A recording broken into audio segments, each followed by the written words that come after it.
It's nothing. But Senator Francis Heiliger, you're recognized for your 5 minutes. Good morning to the people of the territory. Good morning to my colleagues. Good morning to the testifiers, staff, and central staff alike. Good morning. I have several questions and concerns in regards to some of these bin sites. When your plan overall is to create these centers throughout the territory, just for public education, do you plan on still having some of the smaller sites in different locations, or the goal is to just limit to these centers? This is Director Merritt. So the goal is to have the least amount possible of the unmanned bin sites. We do understand that we can't eliminate all of them, but we, throughout since we've been looking at the territory, we've eliminated some of the unmanned bin sites just from the standpoint of where they're located at and how they were negatively impacting the environment. Yes. Okay.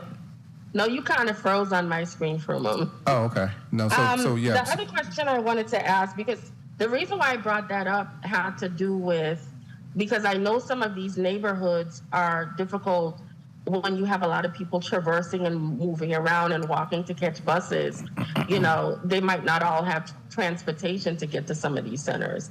So do you guys, or did you guys do any type of study as to layout of the Virgin Islands as a whole to see where certain pockets are and the type of individuals or how those areas are populated to see whether this might be a site more amenable for some of the bin sites versus where you might have a larger congregation where it's easier to go to the center? Did you do any type of study like that as to your decision-making process as to where some of these individual bin sites might go?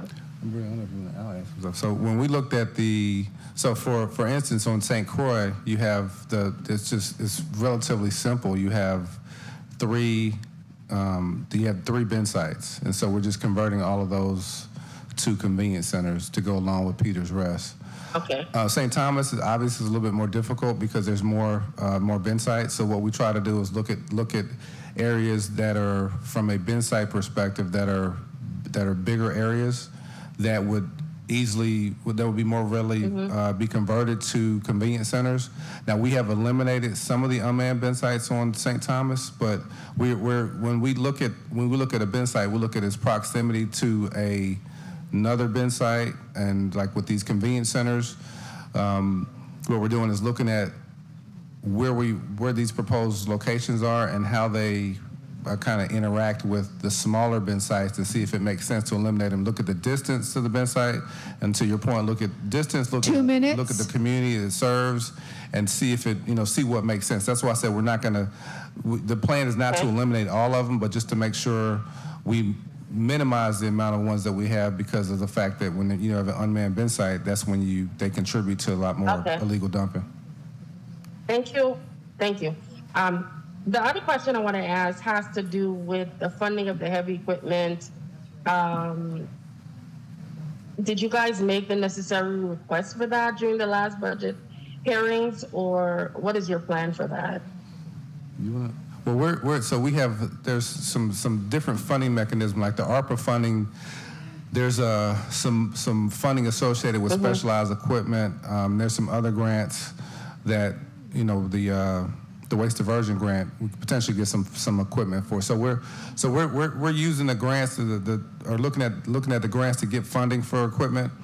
The one thing, from the authorities' perspective, is that there's a lot of ongoing work here, and so sometimes with these grants, it takes a while for the grants and we mentioned that it takes a while for some of our contractors to get paid through these grants. It also takes a while for us to actually be able to get equipment through these grants. I believe when we got the rear loaders over here about 2 years ago, I think that was from a grant that was 5 years old or something. So it takes a little while for us to get equipment through the grants. That's why we kind of we try and look at other avenues to get grants that would help expedite that process. Okay. Thank you. I know that we spoke earlier, and several of my colleagues spoke about unpaid vendors. That is a major concern for me because, as senators, as representatives, we get a lot of phone calls. And Time. when I hear certain things are through, Mr. Chair, may I continue and wrap up? Mr. Chair. Yes, you may wrap up, Senator. Okay, thank you. As this is a major issue that it seems like, I'm going to be honest how I feel a lot of times. Our government puts a lot of local business out of business because sometimes they come forward, they trust the government to get paid, and ultimately here we're having a conversation with someone, 5-6 years later, and they're still not paid. And I really hope that there's some type of settlement. And if you ever run into a situation, and for me it's common sense, if you're not in dispute of an entire amount, why don't you make the effort to pay part of it and then dispute the amount that you're questioning? Things like that would still help these businesses to thrive and not send them down a rabbit hole some of them have never been able to get back out of. I'm just giving that as an example. I'm not putting that strictly at your doorstep. I'm just talking in general. But my last final question has to do, and first of all, I want to say condolences because unfortunately, we know 3 weeks ago, one of your employees was killed on the job. Condolences to your Waste Management Authority team as well as his family, Mr. Darren Hodge. But what types of security when it comes to these bin sites as well as these centers and upcoming ones have you guys looked at to make sure that the employees that are at these various locations are going to be protected? We have,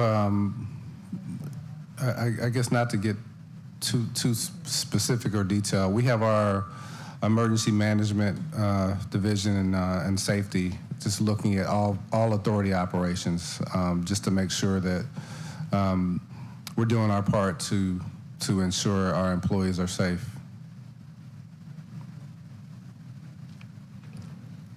Okay. Thank you for that response. Mr. Chair, I appreciate the additional time. And are we having a second round or is this it? We may have maybe a 3-minute round. If you have really burning questions, we may have a 2 to 3 minute round. So you may be able to ask one question. But Okay, thank you very much. thank you very much. Senator Capehart, you're recognized for Senator Alma Francis Heiliger, you're recognized for your point of information. Okay, point of information.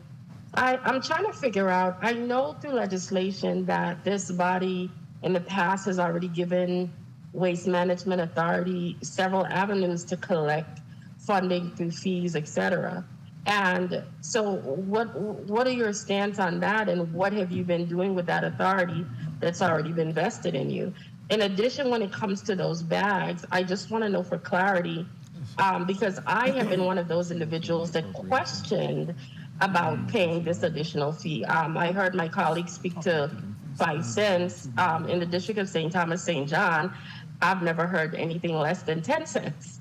So, and the reason what I was given was because they said that plastic bags are cheaper to purchase and they normally would have absorbed the cost. But when the law came into effect and they had to switch over to these degradable, reusable, some of them are reusable and some are degradable bags, that was an additional cost that they directly offer to the consumer, whether they wish to purchase it or they don't wish to purchase it. So that is what I was told directly when I asked about it. So I just wanted to put that on the record as well. So please, could you give me some thoughts on these fees that you guys already have authority to enforce? Thank you. I mean, just so I guess some of the fees that we have. So we implemented the tipping fees, which started January of 2022, and we've been able to collect fees of right around, now we're at about $2.2 million for this fiscal year. So that's actually helped us. But like I mentioned in our testimony before, I mean, and actually, you know, so when I initially got here back in 2020, our overall cost to the authority was about $60 million. Over the last 3 years, we've internalized, you know, things that, you know, from to incorporate operational savings. So on St. Thomas, St. John, and on St. Croix now, we've changed some things, and now we're doing stuff in-house, which has actually saved us about $10 million over the last 3 years. And so with the St. Croix house to house, that's going to save us some additional money. So between some of the fees that we have and you know, some of the appropriations that we've been thankful that you guys were able to approve, we actually, the appropriations themselves, we were using that to pay some debt that we had, outstanding debt with some of the contractors. And we still have some of that debt, but you know, between still continuing to pay down that debt, along with kind of taking more control of what we can control in-house, is getting that number down to where, you know, hopefully we have a, you know, going forward in the next couple of years, the money that we have allocated will be the cost for the authority, and then as we go into the cost to actually operate the authority, but then as we continue going forward, then we've talked about trying to charge different fees that will allow us to help, you know, ultimately become self-sustaining and be able to, you know, not be so heavily reliant or dependent on government appropriations. So we're doing our part to save money, and we appreciate you guys helping appropriate money. But ultimately, we want to, you know, be a standalone, you know, autonomous agency. So we are continuing to move in that direction, and hopefully you've seen the different things that we've done over the last 3 years that show our commitment into going in that direction.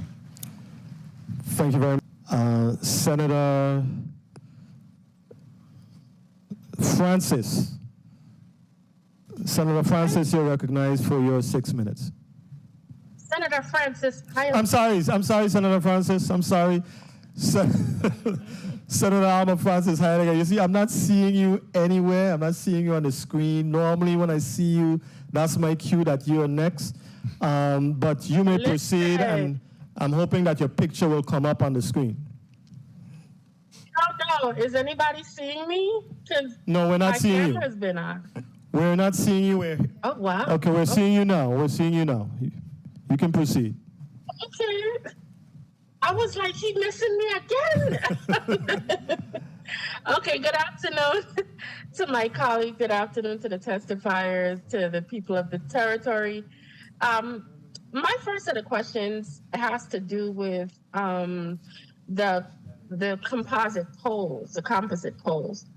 I spent some time up in St. John periodically, you know, to make sure that I represented my constituents there. But I saw two polls completely just broken in half. And when these things were initially marketed to us after the hurricanes, we were told that they're flexible, you know, they could do all these other things. How are these polls just breaking? Ashley Bryan, Chief Operating Officer of Electric. The short answer is vehicular accidents. They are resilient, but Okay. they're not impact proof. Well, and I would also add that an impact from a vehicle is very different than the impact of wind and the way that the poles would behave in that, right? It's not that sudden, jarring, 50-mile-an-hour collision as opposed to, swaying back and forth in heavy winds. But CEO Bryan is absolutely correct. It's vehicle accidents. Do you guys have any type of solution to that? Or what are the options to potentially fix that issue? Because that's something, I mean, if every time one of them potentially gets hit and they break, that's a potential major issue to the grid. Yes, the senator is absolutely correct, and we're working on several initiatives. So as I mentioned, the installation of the composite pole is similar to that of a wood pole. However, the equipment needed is a little different. The base of the pole is significantly larger than a wood pole, so you require a larger auger in order to install it. That's the drill that digs the hole in order to install the pole. So we're working with FEMA for WAPA to internally acquire the equipment necessary to maintain those systems. But while doing so, we intend to replace those broken poles with wood poles so that if a storm does happen, additional weather comes in, that we're able to withstand the weather. Okay. My other question has to do with the BI system. In a previous committee meeting, you did share that WAPA was aware that this system was already failing prior to the hurricanes. At that time, did you guys do an assessment as to what percentage that it was at? Because when I discussed it with you, I think during one of the meetings about 2 months ago, you shared that you guys are currently running at about 55% accuracy. So based on that, I'm assuming you guys are estimating about 45% of the residents' electrical bill. But I want to know if that's accurate. What are your improvements thus far? Are you still just waiting on FEMA to potentially swap out this entire grid based on what you were sharing earlier? And what percentage was it at prior to the hurricane when you started to notice that something was wrong with the system? So, Senator, I think I heard most of your question. I don't have an answer to what the read rate was prior to the storm. We'd have to get back to you on that unless one of my colleagues has it and can text it to me. In terms of what we're doing about it, the process has not changed since we had our budget hearing back in June. What we are doing is, in the short run, we are increasing the amount of manual reads that we're doing. We've got an internal process to sort of triage the bridge to replacing the system. As I discussed back in June, the RFP is essentially complete. Well, I should say the drafting of the RFP is essentially complete for addressing the AMI system.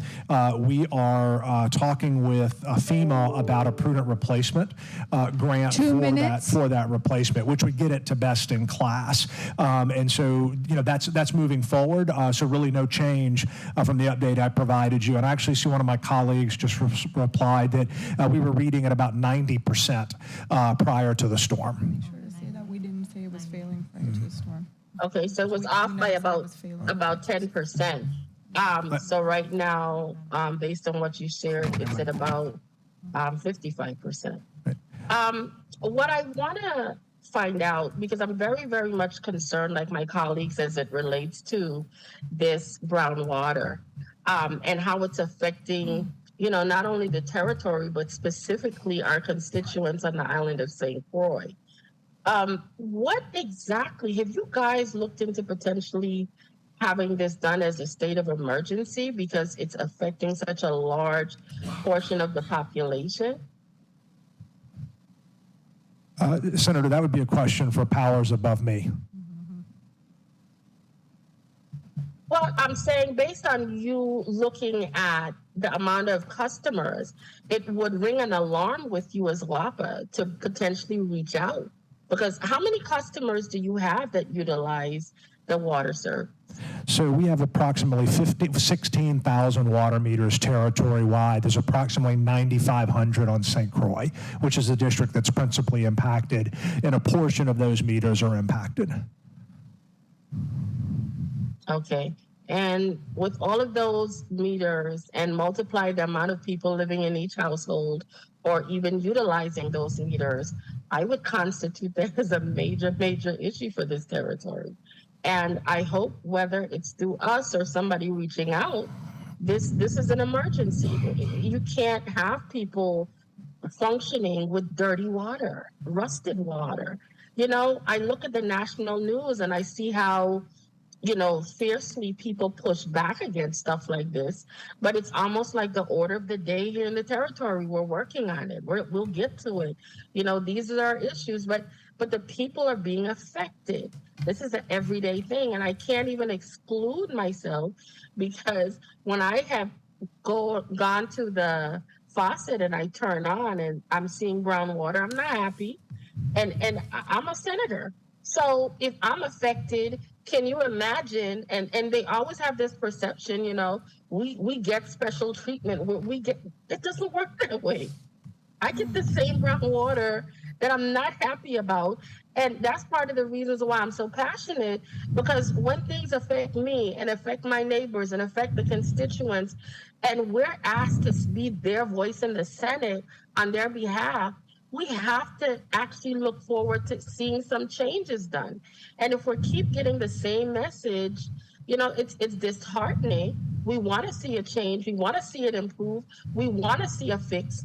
But people want definitive answers. And, you know, I'm going to say this. I am somewhat impressed by listening to some of the individuals testifying here. I see you continuously are starting to bring in a new crew. I am having a little bit of faith that this company, you know, can really start to see a turnaround. But at the end of the day, people just want clean service and they want cheaper service. That's what we care about. And we have to get to a point that we're going to get there. But thank you, Mr. Chair. I'm not sure if I heard my time was called or not. Yeah, we gave you about 10 minutes, Senator Francis Heidegger. Okay. Thank you. Thank you so much. Edie